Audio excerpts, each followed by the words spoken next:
Rafael Casas eta Santiago Feliperen arabera, hirumetatik batek obesitatea dauka. Datuen larritasuna eta protagonistak ikasleak direla konduan hartuta, hezkuntzatik zer egin dezakegun ikusi nahi dugu. Horretarako, hainbat faktore azpimarratu ditugu, ikasleen osasunean eragina daukatenak. Faktore horien artean, ikastetxea, familia, osasun mentala, jarduera fisikoa eta elikadura aurki ditzazkegu. Gainera, hezkuntzatik, faktore batzuk, eskolatik kanpo daudenez, agian guk ezin ditugu kontrolatu, baina hala ere, haien eraginaz kontziente izatea beharrezkoa ikusten dugu. Indarrean dagoen dekretuaren arabera, hau da, kurrikulumaren arabera, ikasleak jarduera fisikoak dituen ondorio onuragarriak eta jokabide desegokiak identifikatzeko kapazak izan behar dira, beste irizpide batzuen artean. Horretarako, bizitza osasunerako bidean, hezkuntzak garrantzia handia dauka, informazio iturri gisa funtzionatu dezakelako.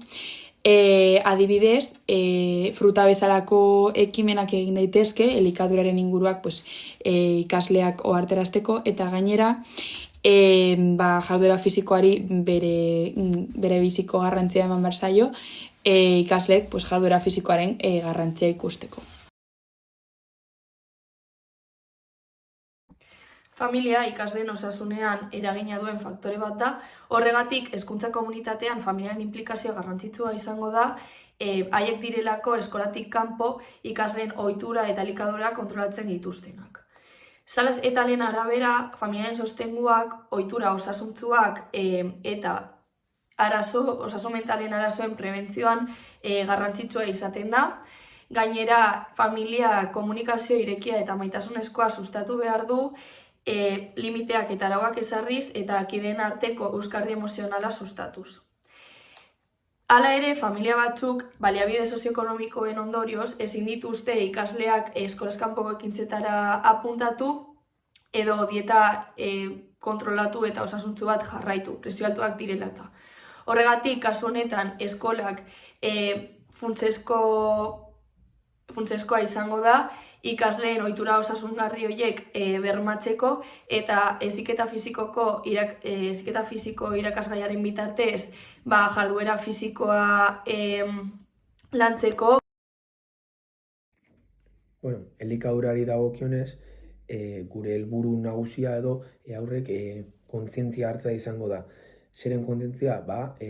Ohitura osasuntsu batzuk izatea elikadura aldetik. Hau da, beraek kontrolatzea zer jaten duten eta nola jaten duten. Hau da, dieta orekatu bat izatea eta elikadura orekatu eta osasuntsu bat lortzea. Hori guztiak kirolarekin bat, konturatu beharko dira ikasleen beraientzako, beraien ongizaterako eta beraien osasunerako oso garrantzitsuak direla. Eta gainera, beste hainbat abantaila dituela. Adibidez, gaixotasun kroniko ezberdinak izateko arriskua murrizten du elikadura osasuntsu bat izateak eta kirolak egiteak. Horregatik, ikasi webgunean argitaratuta dagoen artikulu baten irakurri dezakegu, jantokiak ez direla jateko zerbitzu huts bat bakarrik, baizik eta hezitzeko leku bat izan beharko liratekeela. Jarduera fisikoari dagokionez, osasunari buruz hitz egiten dugunean edo pentsatzen dugunean, hainbat gai etortzen zaizkigu burura. Eta horien artean garrantzitsuenetariko bat jarduera fisikoa izaten da. Izan ere, ohitura osasungarriekin berdina gertatzen da. Horiei buruz hitz egiten dugunean, jarduera fisikoa beti presente egoten da. Orduan, egia da azken urteotan egoera apur bat konplikatu dela, teknologia berrien etorrera masibarekin, eta gero eta gazte gehiago denbora gehiago igarotzen dutela pantailetan harrapatuta edo teknologiekin harrapatuta, eta beraz egoeraren larritasuna ikusita eta egoerak sortutako sedentarismo hori murrizteko nahian, ohitura osasungarriak sustatzeko behar handi bat ikusi dugu. Eskoletatik hasita horretarako, ikaslek ulertu behar dute zein den jarduera fisikoaren garrantzia, Eta horrekin batera, ulertzea zeintzuk diren jarduera fisikoaren onurak, fisikoki, sozialki, zein emozionalki, eta horrekin batera, obsesio bat ez dugunez bilatzen, hau da, zerbait jasangarria bilatzen dugunez, arriskuak ezagutzea ere komenigarria izaten da. Onurei dagokienez, jarduera fisikoak onura asko ditu. Hasteko fisikoki gorputza eta osasuna indartzen ditu, gaixotasun kronikoen prebentzioan lagunduz, eta bizitza kalitatea hobetuz eta bizitzare luzatuz. Emozionalki, lotura zuzena eta positiboa izaten du jarduera fisikoak umore eta autoestimoarekin, eta egia da ere lagungarria dela estresa, depresioa eta antsietatea kontrolatzeko edo eta gutxitzeko ere. Eta sozialki, jarduera fisikoa lagungarria da pertsonen arteko harremanak edo elkarlana edo bizikidetza sendotzeko edo harremanak sortzerakoan horretan lagungarria izaten da. Eta gizartearekin orokorrean kooperazioa ere sendotzeko baliagarria da. Arriskuen kasuan, egia da ez daudela arrisku gehiegirik, era kontrolatu batean jarduera fisikoa praktikatzen bada, baina arrisku esanguratsuenak lesio muskulu eskeletikoak dira, eta horiekin batera gainkarra lesioak eta istripuak. Haurren kasuan lesio ohikoenak bihurdurak, hausturak eta kolpeak izaten dira, normalean istripuengatik sortutakoak, eta helduen artean aldiz giarretako minak, artikulazioetako arazoak, bizkarreko mina, gainkargak eta ere gainkargek sortzen dituzten tendinitisak.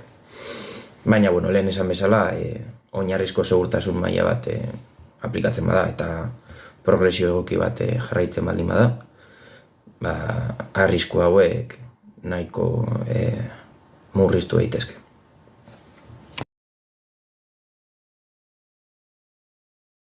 Ikusi dugu prozesu honetan ikasleak papel garrantzitsua daukatela. Beraien parte hartzea beharrezkoak direla, parte hartzea beharrezkoa dela prozesu honetan. Horregatik, ikasleei atal bat prestatzea, edo ikasleetan zentratzen den atal bat prestatzea beharrezkoa da. Non beraien autoestimua, emozioak eta abar lantzen ditugu. Horregatik, uste dugu beharrezkoa dela, gure ikastetxeek eta komunitateek inguru seguruak sortu behar dituztela ikasleentzako, beraiek gustora sentitu ahal izateko eta prozesu honetan parte hartu eta disfrutatu dezaten.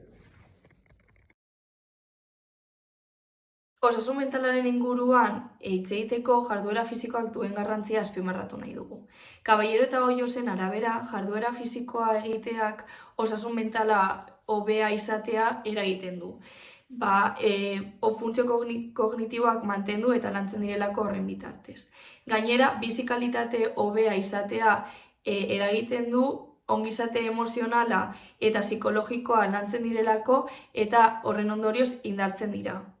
Gainera, osasun mentaleko arazoen prebentzioan lagungarriak dira antsietate eta depresio trastornoak kontrolatzen laguntzen dutelako. Hala ere, Kruzetal aipatzen dute jarduera fisikoa eta elikadura etengabe kontrolatzea kaltegarria izan daitekeela. Horregatik, haien arteko oreka bat bilatu behar da eta gure erabakien kontrola izan behar dugu denbora guztian. Azkenik, irakaslearen paperak duen garrantzia azpimarratu nahi dugu, irakasleak ikastetxeko ikaslengan erreparatu dezakelako eta ikasleek jarduera fisikoarekin zein elikadurarekin duten harremana behatu dezakelako eta gainera klasean harreman horien inguruko lanketak aztertu dezakelako ikasleekin batera. Guretzat, aipatutako puntu guztien artean, gure ikasleak bizitza osasuntsu batera bideratu ditugu. Gainera, kurrikulumak garapen integralari garrantzia handia ematen dio eta gai honekin garapen integral bat lortu dezakegu. Garapen integralean 4 dimentsio garatu behar ditugu, modu koordinatu batean, hala nola, dimentsio kognitiboa, soziala, emozionala eta fisikomotorra. Arlo kognitiboa pues, teoriarekin landu dezakegu, pues, elikaduraren inguruko gauzekin, gero emozionala pues, osasun mentalarekin zerikusia duten gauzekin, eta soziala eta fisikomotorra batez ere jarduera fisikoan edo heziketa fisikoan landu dezakegu. Aipatzekoa da ere, osasuntsu egotaren kontuenetan, argaltasuna eta bikaintasuna alde batera uzten dugula. Hau da, ez ditugu ikasle argalak edo atleta profesionalak bilatzen, baizik eta haien elikaduraz, haien jarduera fisikoaren garrantziaz eta haien osasun mentalaz konsiente edo arduratsu diren ikasleak bilatzen ditugula.